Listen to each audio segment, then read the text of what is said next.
would you work with lawmakers from the other side of the aisle to do what's best for your district to constituents? Look, I'm not a Washington insider. I'm just a working mom, and I'll work with anyone and everyone to bring about positive solutions for the people of this district. That's what I do in my job. I'm a real estate lawyer, and so when I decided to run for office, there were some folks that said, "Oh, well, you're not a litigator. Why are you running for office?" Well, frankly, I think we need more negotiators in Washington. People who are willing to roll up their sleeves and come to the table, because there are so many issues that really shouldn't be partisan. There's so many issues like our border.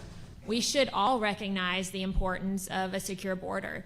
This administration has not, and because they haven't, we now have millions of non-taxpayers that are draining our resources. We now have fentanyl in all of our communities.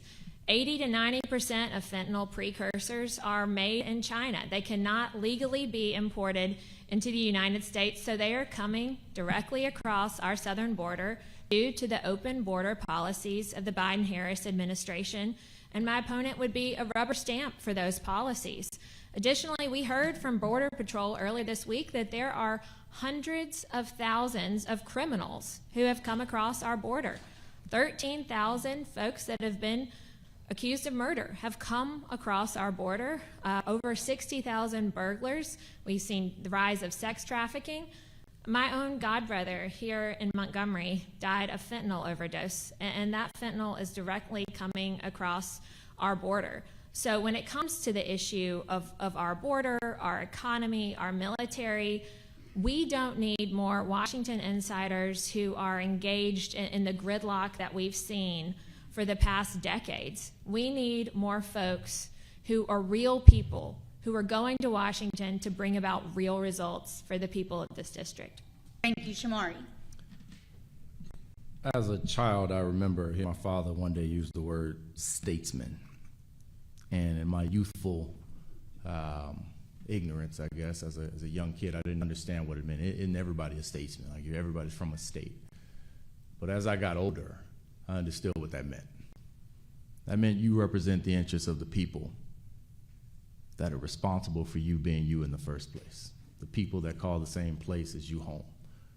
You go to Washington, D.C., your job is to not be a congressman or a congresswoman. Your job is to not be a Democrat or a Republican. Your job is to not be a puppet for an administration. It's not meant to be just another pawn. Your job is to represent the people who sent you there. Your job is to represent the men, the women, the children, the retirees, the veterans, the workers. Your job is to represent the people of Alabama, the people of Montgomery, the people of Evergreen, the people of Greenville, the people of Burnt Corn, the people of Phoenix City. That is your job. And you work with whoever you must to do your job. And so how would I work across the aisle? I will work across the aisle as a citizen, as a man, as a child of Alabama that needs government to be there for them. Because that life expectancy in the state of Alabama, before it creeps up on somebody down in Evergreen because they don't have health care access, it doesn't first check in with whether or not you are a Democrat or a Republican. It is real. And so we have to do everything that we must in working across the aisle. And it's also something that I've done throughout my career. My opponent mentions the border. Well, I've been to the border as a staffer, not just for a photo op. I've worked with Republicans to craft legislation to put more resources in the hands of our CBP agents, and that actually became law.